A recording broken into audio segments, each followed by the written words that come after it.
Hi guys and welcome back. In this tutorial, I'm going to show you how I render my drawings and the effects I use to transform my artwork from this to this. So let's start. I just want to mention that I'm a self-taught artist. I haven't studied art formally or taken any art courses. On top of that, I don't know much about color theory, and I find it complicated and difficult to grasp. But that hasn't stopped me. I simply draw what inspires me, and I especially love drawing girls and using pastel shades. Now, let's go and see how I render my drawings.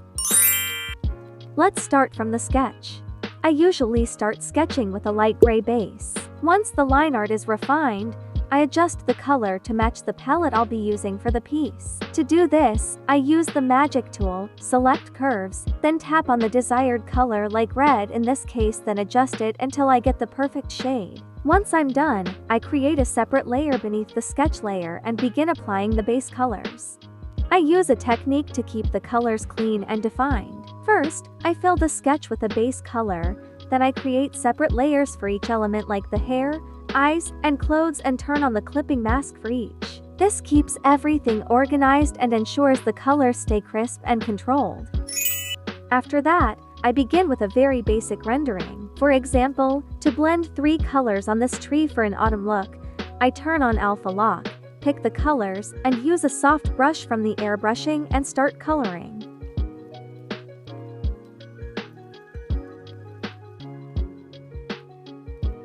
I use the same technique for shading the hair. I turn on alpha lock, then begin shading. Using the base hair color, I choose a darker tone for the shadows and a lighter tone to add highlights at the top and along the edges.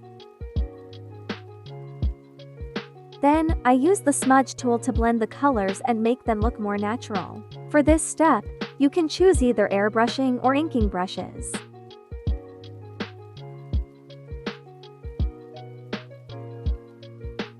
Next, I add fine lines to the hair to enhance its natural look and give it more depth.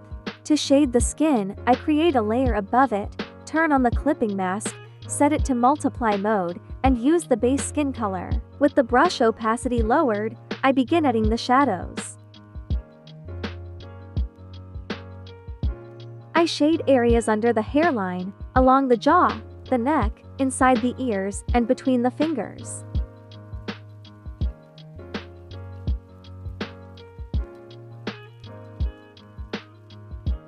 Once I've finished shading, I lower the layer opacity to soften the effect and create a more natural look. Now, I add extra texture to the character, like a touch of red on the cheeks, above the ears, on the fingers, and on the knees. This technique gives the character a cute, lively look. Once I'm done, I take a step back to check if the colors are harmonious. At this point, I'll also change the color of the line art. I change the layer mode to multiply, then adjust it by erasing the excess lines.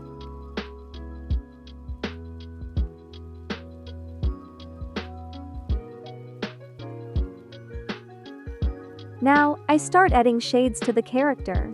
To do this, I create a layer above the clothes layer and set it to multiply mode. Then, I choose a darker tone of the color I want to shade and begin adding shadows. I use the same technique to add texture, just like I'm doing here with the blouse.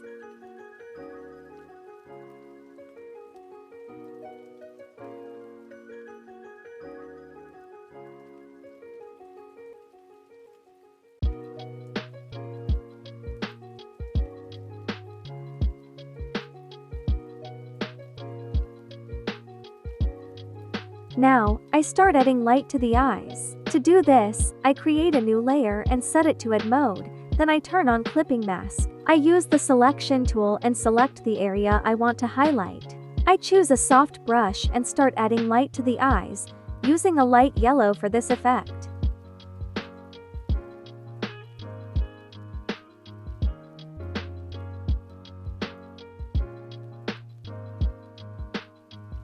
Once I'm done, I lower the layer opacity to get more natural color. On a separate layer, I add extra details to the eyes, like white dots, to make them look more alive. Here, I'm adding more dots to the eyes to make them look different. Now, I clean up the sketch by removing any unwanted lines.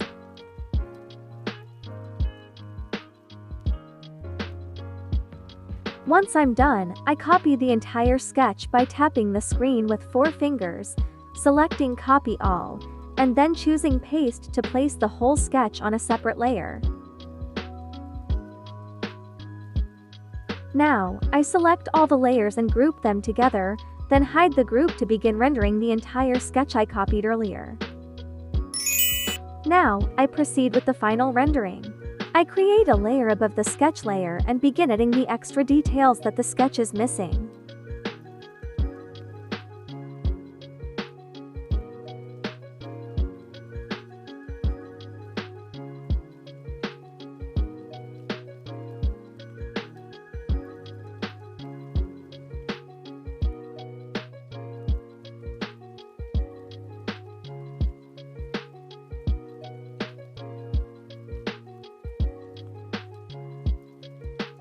After I finish, I merge the layer with the sketch layer and then move on to the next step, adding shadows and highlights.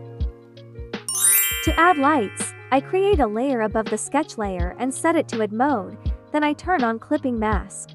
Now, I choose light yellow and start lighting with dry ink brush.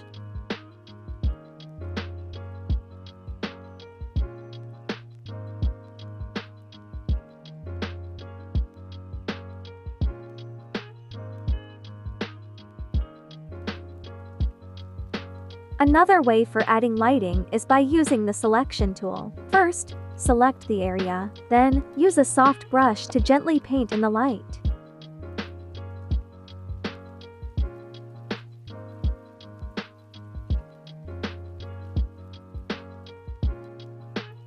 To create a more natural effect, you can refine the light by either blurring the edges of the light or erasing parts of it with the same soft brush.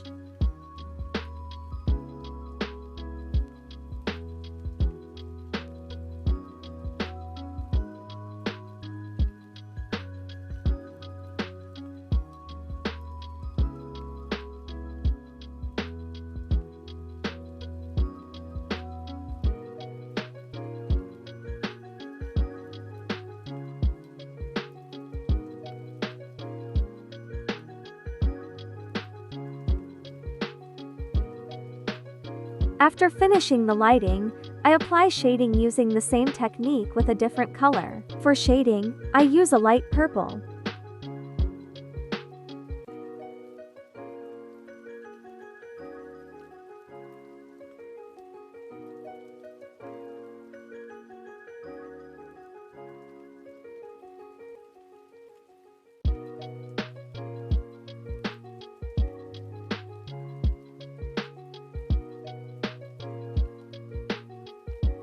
I usually render the background on a separate layer to make adjustments easier later on. I also add special effects to the background, like blurring certain areas and enhancing the visibility of key elements, as I'm doing here. I enjoy using this technique when drawing full scenes to create more depth and focus.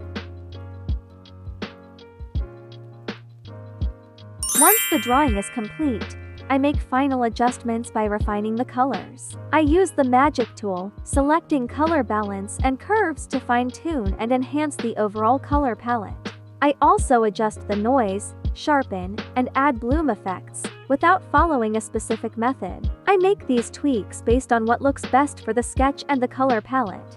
Once I'm done, I save the image as PNG. And that's it. Hope you enjoy watching, guys. If you have any questions or suggestions for the next video, please write them in the comments below. See you soon. Bye.